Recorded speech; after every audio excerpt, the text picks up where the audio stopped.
Hello. Okay, so here we are. Good afternoon. It's Sheep Pig. Back to fun. Chapter 7. What trials? With what zeal? Sit slows to do what? Anyway, ready? Okay. What's trials? Sorry. Every day after that, of course, Babe went round with Farmer Hoggett and Fly. At first the farmer worried about using the pig to herd the sheep, not because it was a strange and unusual thing to do, which people might laugh at. He did not care about that, but because he was afraid it might upset Fly and put her nose out of joint. However, it did not seem so. He could have spared himself all the worry if he had been able to listen to their conversation. "That were fun," said Babe to Fly that evening. "I wonder if the boss will let me do some more work." "I'm sure he will, dear. You did it so well, almost as though the sheep knew exactly what it was you wanted them to do." "But that's just it. I asked them." "No, no use asking sheep anything, dear," interrupted Fly. "You have to make them do what you want. I've told you before." "Yes, Mum, but will you mind if the boss uses me instead of you sometimes?" "Mind?" said Fly. "You bet your trotters I won't. All my life I've had to run round after those idiots, uphill, down dale, day in, day out. And for some and as for sometimes, as far as I'm concerned, you can work with them every day. I'm not as young as I was. I'll only be too happy to lie comfortably in the grass and watch you, my babe." And before long, that was exactly what she was doing. Once Farmer Hoggett could see by her waggling tail and smiling eyes that she was perfectly happy about it, he began to use Babe to do some of her work. At first, he only gave the pig simple tasks, but as the days and weeks went by, Hoggett began to make more and more use of his new helper. The speed in which Babe learned amazed him, and before long he was relying on him for all the work with the flock, while Fly lay and proudly watched. Now, there was nothing, it seemed, that the pig couldn't do, and do faultless at that. He obeyed all the usual commands. Immediately and correctly, he could fetch sheep or take them away, move them to the left or right, persuade them round obstacles or through gaps, cut the flock in half or take out one individual. To drench Ma, for instance, there was no need for Hoggett to bring all the sheep down to the collection pen, or to corner them all and capture by a hind leg with his crook. He could simply point her out to the pig, and Babe would gently walk her out of the bunch and bring her right to the farmer's feet, where she stood quietly waiting. It seemed like a miracle to Hoggett, but of course it was simple.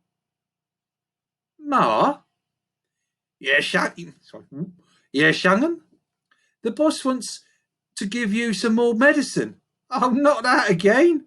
'Tis awful, horrible stuff, that. But it'll make your cough better." "Oh, come along, Ma, please." "All right then, young'un. Anything to oblige you." And there were other, far more miraculous things that Babe could easily have done if the farmer had only known.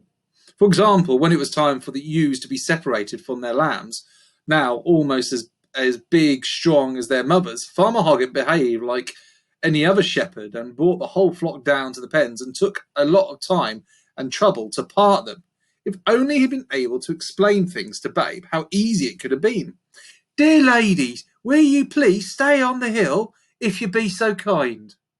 Youngsters, down you youngsters, down you go to the collection pen, if you please. There's good boys, gals." And if it could have been done in the shake of a lamb's and if it could have been done in a shake of and it could have been done in the shake of a lamb's tail. However, Babe's increasing skill at working sheep determined Farmer Hoggett to take the next step in a plan which he had begun to form in his mind on the day when the piglet had first penned the sheep. That step was nothing less than to take Pig with him to the local sheepdog trials in a couple of weeks' time.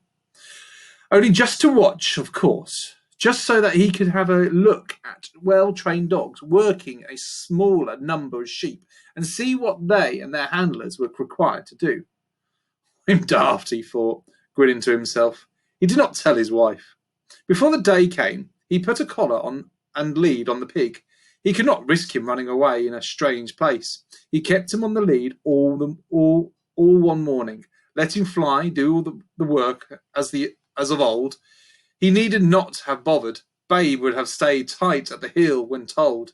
But it was interesting to note the instant change in the atmosphere as the collie ran out. "Wolf! Wolf!" cried the flock, every sheep immediately on edge. "Move, fool!" snapped Fly, and she hustled them and bustled them with little regard for their feelings. "Babe! We want Babe!" they bleated. "Babe!" To be sure, the work was done more quickly, but at the end of it, the sheep were in fear and trembling, and the dog out of patience and breath. "Steady! Steady!" called the farmer a number of times. Steady, something he had never had to say to Babe. When the day came for the local trials, Farmer Hoggett set off early in the Land Rover, Fly and Babe in the back. He told his wife where he was going, though not that he was taking the Pig. Nor did he say that he did not intend to be an ordinary spectator, but instead more of a spy, to see without being seen. He wanted Pig to observe everything that went on without being spotted. Now that he had settled on the final daring part of his plan, Hoggett realised that secrecy was all important. No one must know that he owned a... What would you call him? He thought. A sheep pig, I suppose. The trials took place 10 miles or so away, in a curved basin-shaped valley in the hills. At the lower end of the basin was a road. Close to this was a starting point where the dogs would begin their outrun, and also to enclose where they would finally pen their sheep. Down there, all the spectators would gather. Farmer Hoggett, arriving some time before them, parked the Land Rover in a lane and set off up the valley by a roundabout way, keeping in the shelter of the Borden woods. Fly padded behind him, and Babe on the lead, trotting to keep up with his short strides. "Where we go, Mum?" said Babe excitedly. "What are we going to do?" "I don't think we're going to do anything, dear," said Fly. "I think the boss wants you to see something." "What?" They had reached the head of the valley now, and the farmer found a suitable place to stop under cover, but with a good view of the course. "Down, Fly! Down, Pig! And stay!" he said, and exhausted by this long speech, stretched his long frame on the ground and settled it down to wait. "Wants me to see what?" said Babe. "The trials." "What trials?" "Well," said Fly, "it's a sort of competition for sheepdogs and their bosses. Each dog has to fetch 5 sheep and move them through a number of gaps and gateways. You can see which ones they have got flags on either side, down to the circle that's marked out in the field right at the bottom. And there the dog has to shed some sheep." "What's shed mean?"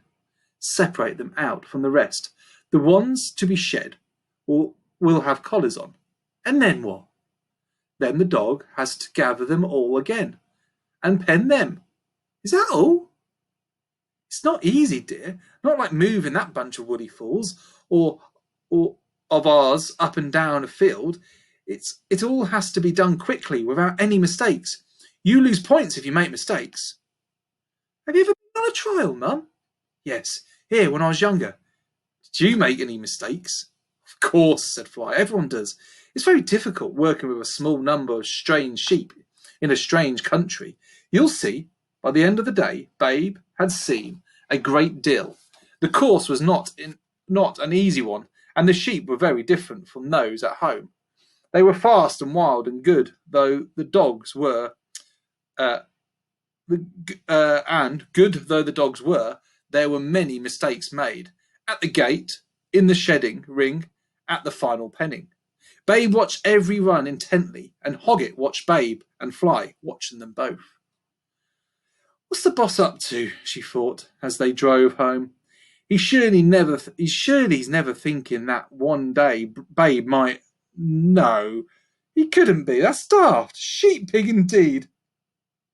All right, for the little chap to run round our place for a bit of fun, but to think him competing in trials, even a little local one like today's, well, really.